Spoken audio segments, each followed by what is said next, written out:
Sebelum kita belajar firman Tuhan, bolehkah Anda beri salam kiri kanan Anda terlebih dahulu?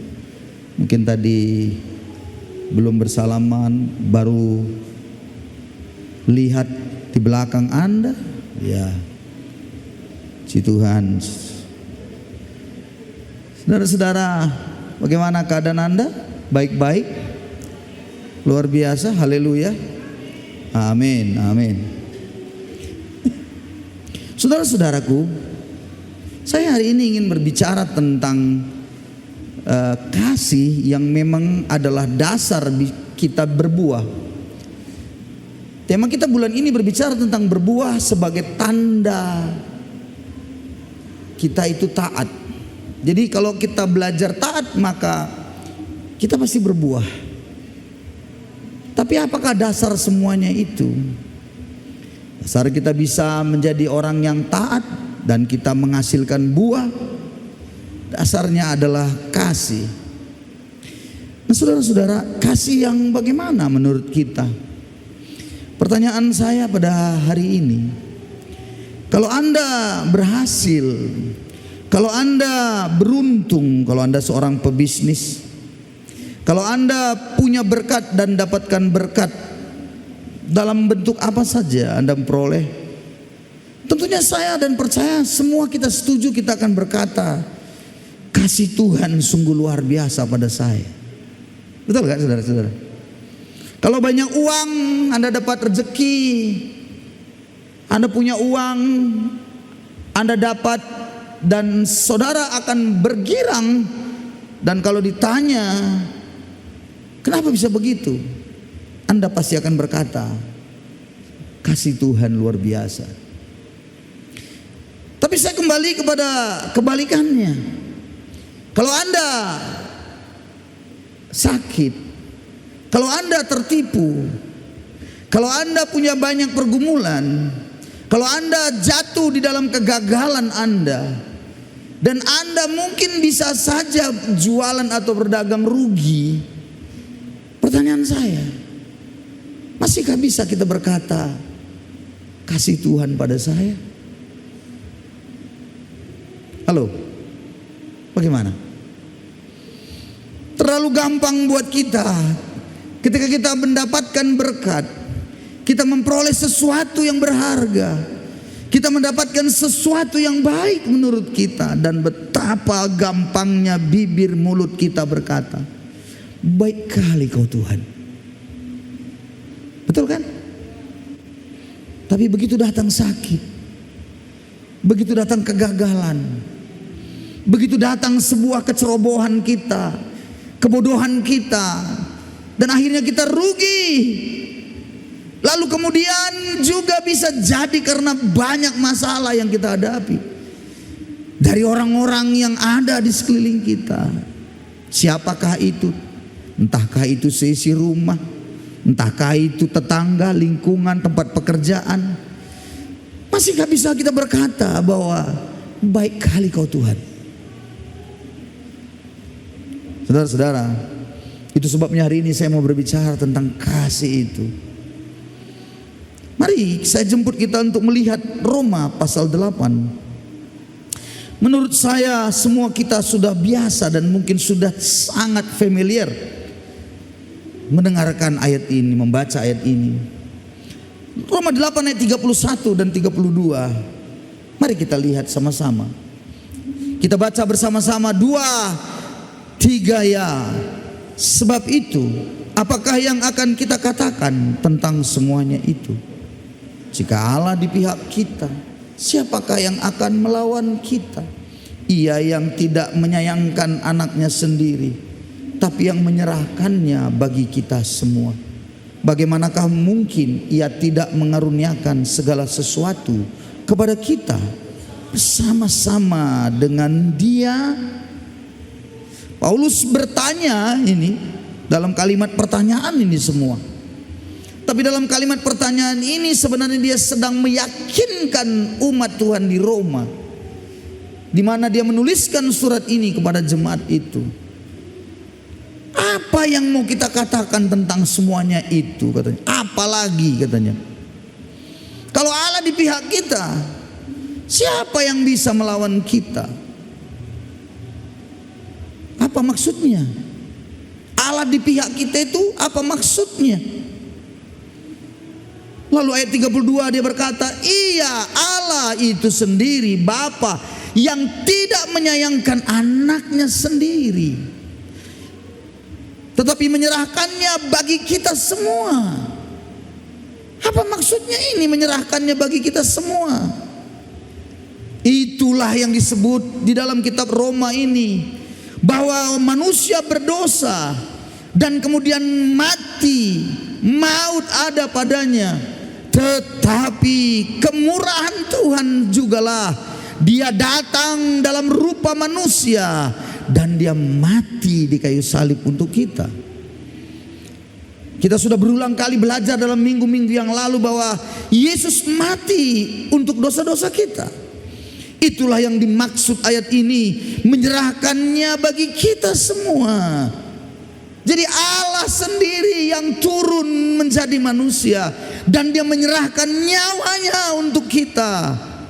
Nyawanya saja dia berikan. Udah begitu rendahnya, sangat terhina. Pencipta datang menjadi manusia, tapi bukan pula dihargai, dihormati orang-orang sebangsanya. Justru dia mati dengan cara mengerikan.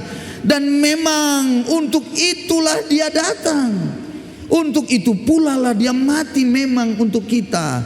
Itulah memang dari awal rencananya yang semula-mula, bahwa dia harus mati untuk menyelesaikan dosa kita.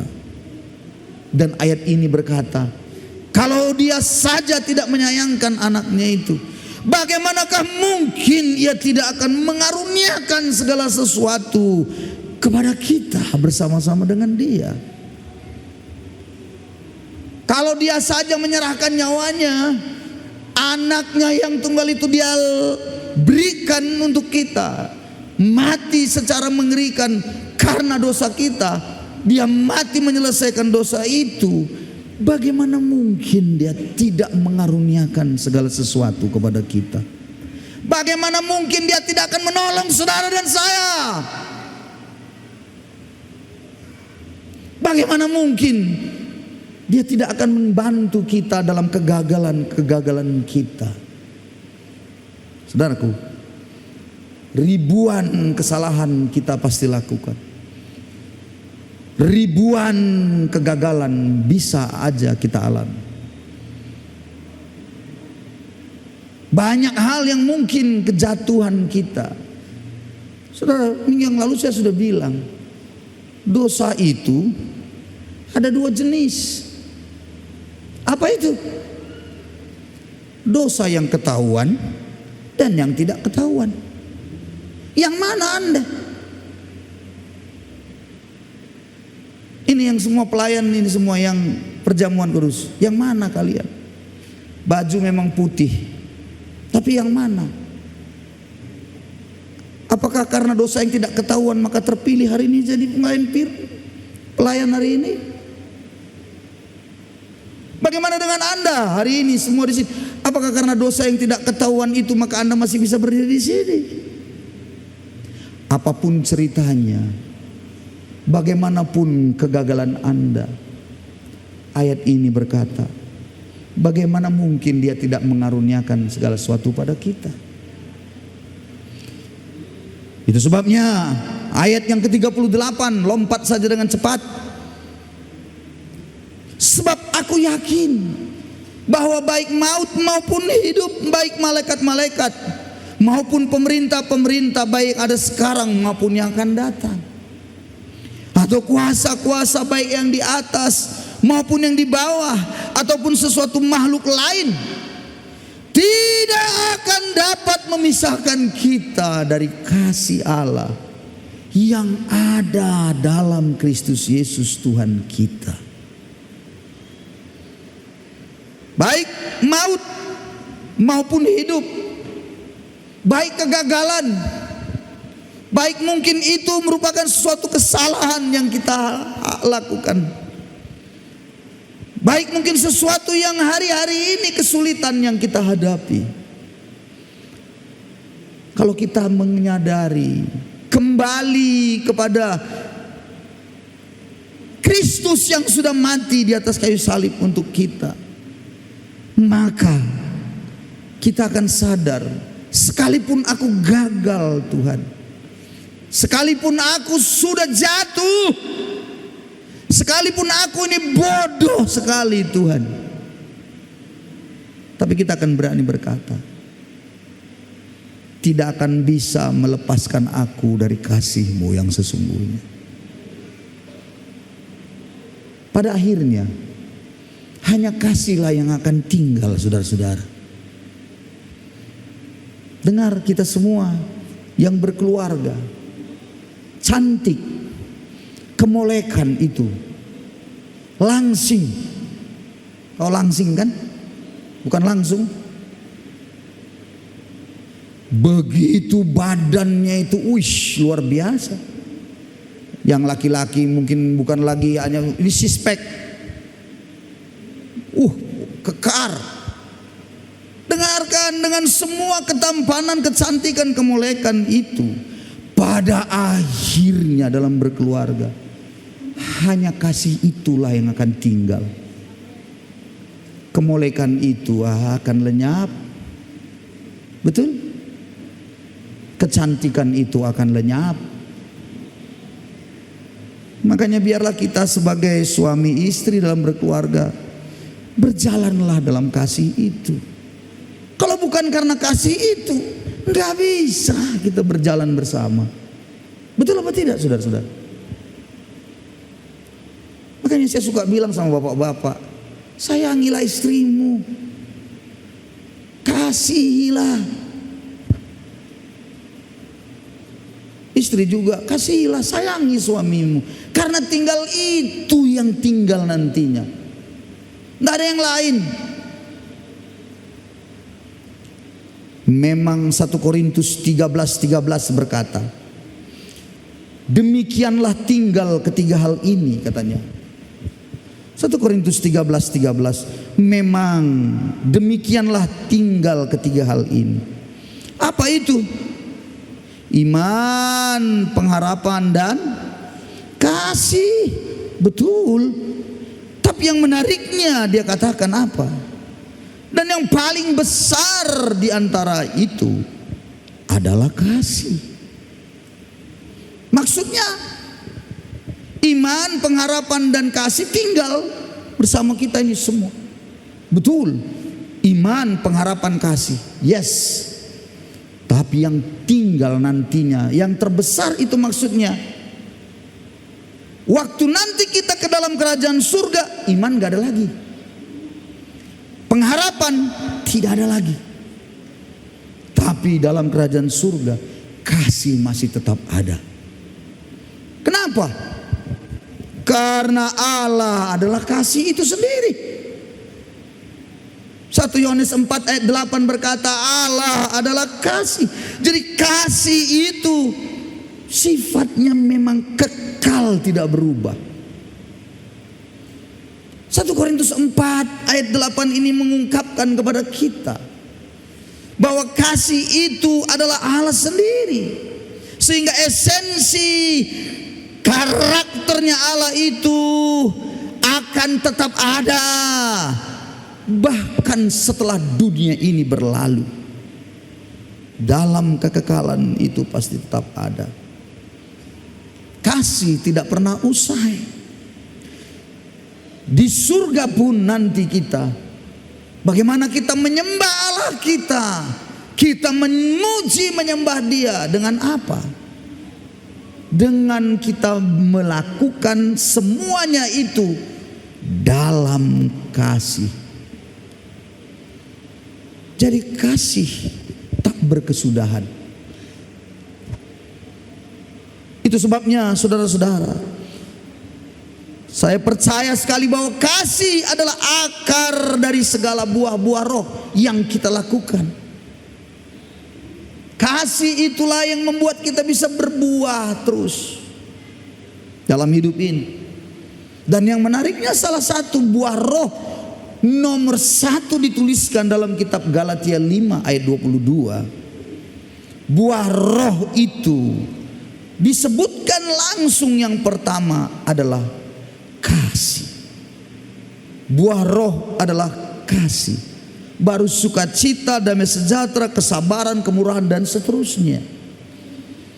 Ada sesuatu yang sangat penting, saudara-saudara, kita harus sadari bahwa kasih itulah yang harusnya kita taruh. Jadi ketaatan kita berlandaskan pada kasih kita pada Tuhan. Bukan karena kita takut dihukum. Taat jangan pernah, ini Anda memberi persembahan Anda bukan karena takut sama saya. Anda memberi persembahan pembangunan, nanti mungkin ada info dari panitia pembangunan. Anda memberi itu bukan karena supaya dilihat orang, katakan amin. Bukan supaya dipuja-puji orang, katakan amin. Apalagi karena takut pada saya datangi Anda tagih kayak seperti pistol saya taruh sini. Ayo, memberi. Kalau seperti itu tidak ada gunanya. Anda memberi selalu Anda berlandaskan karena Anda mengasihi Tuhan, bukan karena saya suruh. Saudara-saudara, di YouTube sekarang ribut. Ada yang bilang tidak usah memberi persepuluhan, tidak ada lagi itu perjanjian baru. Wah, ini dengan pendeta-pendeta tertentu dan orang-orang tertentu heboh. Ada yang bilang enggak, tetap harus bayar duluan. Dengarkan saya, saudara-saudara. Anda memberi bukan sebenarnya bicara soal perpuluhan saja, tapi Anda memberi karena kasih. Kalau Anda memberi dan Anda tahu karena Anda mengasihi Tuhan Anda, saya yakin Anda memberi lebih daripada persepuluhan itu. Karena Anda mengasihi Tuhan. Jadi bukan soal persepuluhan atau persepuluhan sebenarnya. Persoalannya apakah Anda mengasihi Tuhan atau tidak. Kalau tidak, nggak ada gunanya, saudara-saudara. Jangan karena sebuah ketakutan belajar Anda memberi, dan Anda cek diri Anda. Saya tahu persis bahwa ketika kita memberi, itu berbicara bagaimana kita mengasihi Tuhan. Salah satu wujud kita mengasihi Tuhan itu kita memberi. Dengan kita memberi itu merupakan sebuah ketaatan kita. Bahwa kita mengasihi Tuhan, buahnya kita mengasihi Tuhan apa? Kita taati, memberi karena kita mengasihi Tuhan. Maka saya percaya Anda akan memberi dengan sebuah sukacita. Amin, saudara-saudara. Kalau di awal tadi Galatia tadi bilang kasih buahnya, yang kedua Anda akan memberi dengan sukacita. Lalu Anda akan memberi dengan damai sejahtera. Anda tidak akan bersungut-sungut. Anda tidak akan mengatakan ini untuk apa, bagaimana ini, jangan gitu, jangan gitu. Saudara-saudara, kita memang di dalam gereja membutuhkan banyak dana. Banyak sekali. Terlebih kami juga. Besok kami akan berangkat. Mungkin sekitar 2 minggu kami berada di Jakarta, Bandung, lalu ke Medan. Karena anak kami Theo wisuda di Bandung. Ya, saya harus ke Jakarta. Saya dan istri ke Jakarta besok. Pulang istri wisuda juga di Medan. Dan saya harus ujian disertasi S3 saya. Itu gak main-main juga. Maksudnya kesulitan-kesulitan pasti ada. Tapi jangan lupa, kasih Allah itu tidak akan pernah hilang dari kita. Amin, saudara-saudara.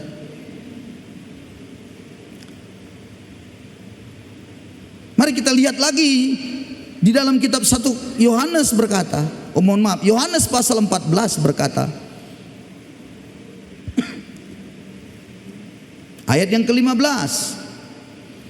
Mari kita baca sama-sama ayat ini. 2, 3 ya. Jikalau kamu mengasihi aku, kamu akan menuruti segala perintahku. Jadi perintah Tuhan kita lakukan itu karena kita mengasihi Tuhan. Jadi memberi termasuk kenapa? Mengasihi Tuhan. Saya percaya kalau Anda mengasihi seseorang, Siapa di sini yang punya pacar? Kalau masih pacaran, wih, itu memang seringkali sebelum jadi, itu memang kalau udah bicara cinta malabab katanya itu. Tahu cinta malabab? Udah itu cinta yang begitu melekat, kemanapun maunya lengket. Berkorbannya itu luar biasa. Bayangkan rumahnya satu di arah sana tuh Moaw yang perempuan, yang laki-laki di Hiliweto. Bayangkan itu. Begitu yang perempuan bilang, "Bang, jemput aku." Apa kata si laki-laki dari Hiliweto? "Siap. Maju tak gentar, Dek." Ditanya, "Ada bapakmu?" "Lagi nggak ada ini, Bang." "Oke, mantap." Maka dia dengan cepat 20 menit sampai Moaw. Demikianlah dia berkorban karena cintanya itu. Begitu sampai di situ, pas dia sampai, bapak si perempuan pun sampai pula. Maka apa yang terjadi? Terjadilah sedikit huru hara. Ditanya detail sama bapaknya. Akhirnya apa? Batal, tidak boleh keluar. Apa yang terjadi bagi laki-laki? Dia pun berkata pula, "Tidak apa-apa. Cinta ditolak, dukun pun bertindak." Saking cintanya itu, main dukun pun mau dia. Itulah ngerinya. Pulang dia ke Hiliweto, dan di sana dicarinya lah Ina Gabuladede. Tidak cukup puas dia pergi mencari Ama Afiso. Itu kenapa, saudara? Berkorbannya begitu rupa supaya dia bisa bertemu dan mendapat perempuan itu. Saudara-saudara, kalau kita bisa melakukan itu pada dunia ini, kenapa kita tidak bisa melakukannya pada Tuhan kita? Amin, saudaraku. Manusia seringkali berpikir bahwa kasih yang dari Allah itu tercurah padanya adalah ketika dia itu mendapatkan berkat berkelimpahan, mendapatkan sesuatu yang dia rindukan. Maka dia akan berani berkata, "Baik kali kau Tuhan." Tapi begitu datang penyakit padanya, datang kesusahan padanya, dia tidak lagi berkata, "Baik kali kau Tuhan." Tapi dia akan berkata, "Macam mananya kau ini Tuhan?" Saudara-saudara, yang manakah Anda dan saya hari ini? Seharusnya kita akan tetap berkata, kasih Tuhan tak berkesudahan. Amin selalu. Selalu baru tiap hari. Baru tiap hari. Ratapan 3 ayat 22-23 bilang, sehingga itu dinyanyikan dalam kitab Ratapan 3 itu 22-23. Kasih Tuhan tak berkesudahan, tak habis-habisnya rahmatnya. Lalu selalu baru tiap pagi, bukan tiap minggu, tiap pagi. Baru setiap pagi, besar setiamu Tuhan, besar setia. Dalam kegagalan saudara dan saya, dalam berbagai kepedihan yang kau alami dan saya alami, camkanlah baik bahwa kasih Tuhan tak berkesudahan. Selalu baru tiap hari, bukan tiap minggu. Itu artinya bahwa berkatnya pun baru tiap hari, kasihnya baru, tidak ada yang basi di dalam Tuhan. Makanan basi dia tidak akan suka kirim pada Anda. Orang tua mana di sini yang mau memberikan anaknya makanan basi? Orang tua mana yang memberikan anaknya itu makanan-makanan yang sudah bermalam-malam, 2 malam, 3 malam, 4 malam? Dengarkan, hai kau orang tua, kalau kau memberikan makanan itu pada anakmu, walaupun menurutmu itu hasil dari kulkasmu yang tidak basi nantinya, sesungguhnya tidak ada lagi gizinya. Hanya makanan yang fresh, yang segar yang kau bisa beri bagi anak-anakmu. Kalau engkau sendiri orang tua merindukan itu pada anakmu, kau berikan tiap pagi makanan yang baik buat anakmu. Tidakkah kau yakin bahwa Bapamu di surga juga memberikan yang fresh setiap hari dalam hidupmu? Tidakkah kau bisa percaya bahwa kasih Tuhan itu pun baru bagiku setiap hari?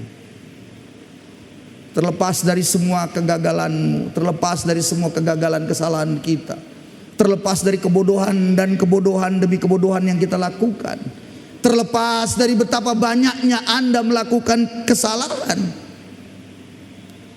baik maut, kata kitab Roma pasal 8 tadi, ayat 38, malaikat-malaikat, baik hidup, baik apapun, tidak ada yang dapat memisahkan kita daripada kasih Tuhan. Makanya kita bisa bernyanyi lagu ini setiap hari. Bangun kau pagi, ingatlah kasih Tuhan hari ini baru bagi saya. Jangan kau ingat bangun pagi langsung ingat, Tuhan utangku masih banyak. Kau bangun pagi kau berkata, Tuhan mana masalahku ini. Kau bangun pagi kau berkata, bodoh kali aku ini. Tapi bangun pagi kau berkata, kasih Tuhan baru bagiku hari ini. Dan kau bisa bernyanyi, kasih Tuhan tak berkesudahan, tak habis-habisnya rahmatnya,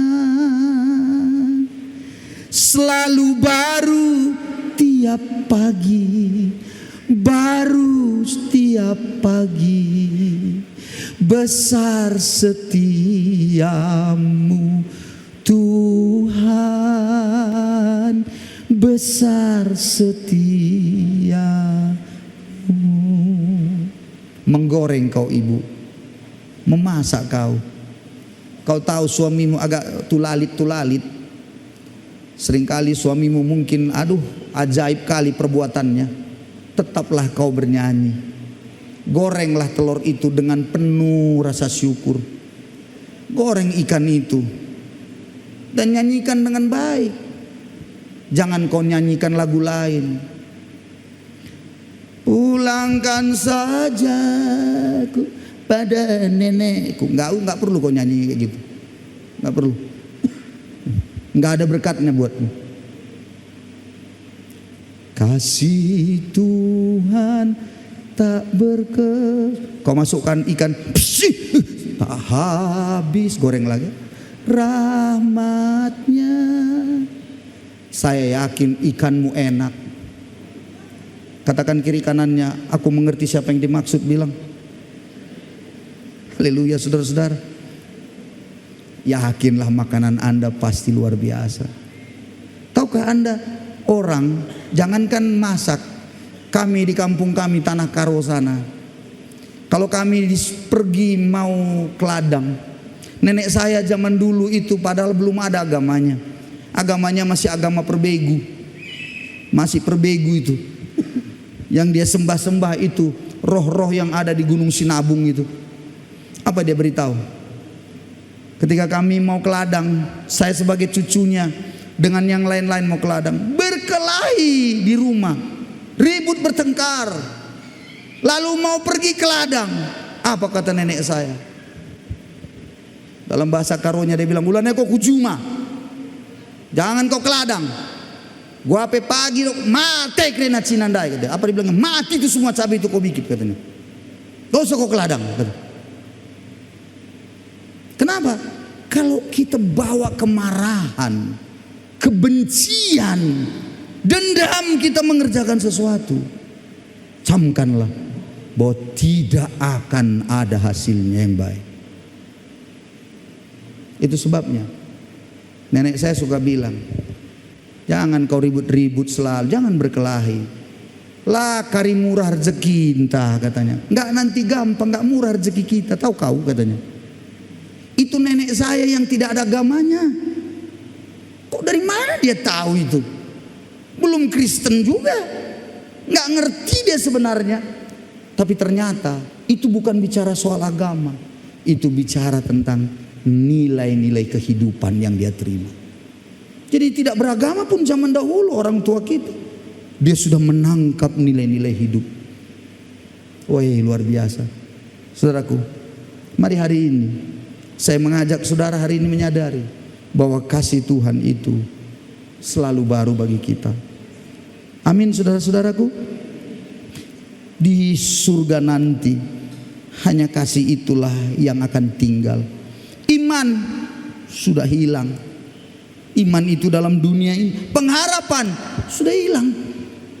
Itu sebabnya 1 Korintus 13 tadi, yang terbesar adalah kasih, karena itulah yang masih akan tinggal di sana.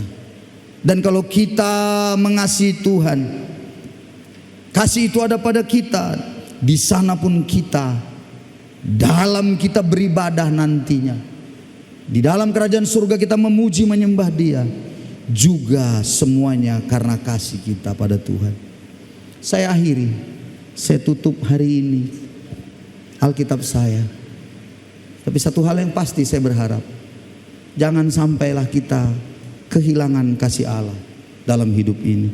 Kita jangan pernah berpikir bahwa tidak mungkin dan tidak bisa. Jangan pernah berpikir jauh aku sudah gagal. Jangan pernah berpikir hancurlah aku. Jangan pernah berpikir, oh tidak ada lagi yang menolong aku, tidak ada lagi yang peduli aku, tidak ada lagi Tuhan. Dan mungkin Anda berkata, aku mati saja. Saya beritahu pada saudara, baik maut, baik hidup, baik malaikat-malaikat, penguasa-penguasa dunia, kata kitab Roma tadi, pasal 8, tidak ada yang sanggup memisahkan kita dari kasih Allah yang ada di dalam Kristus Yesus Tuhan kita.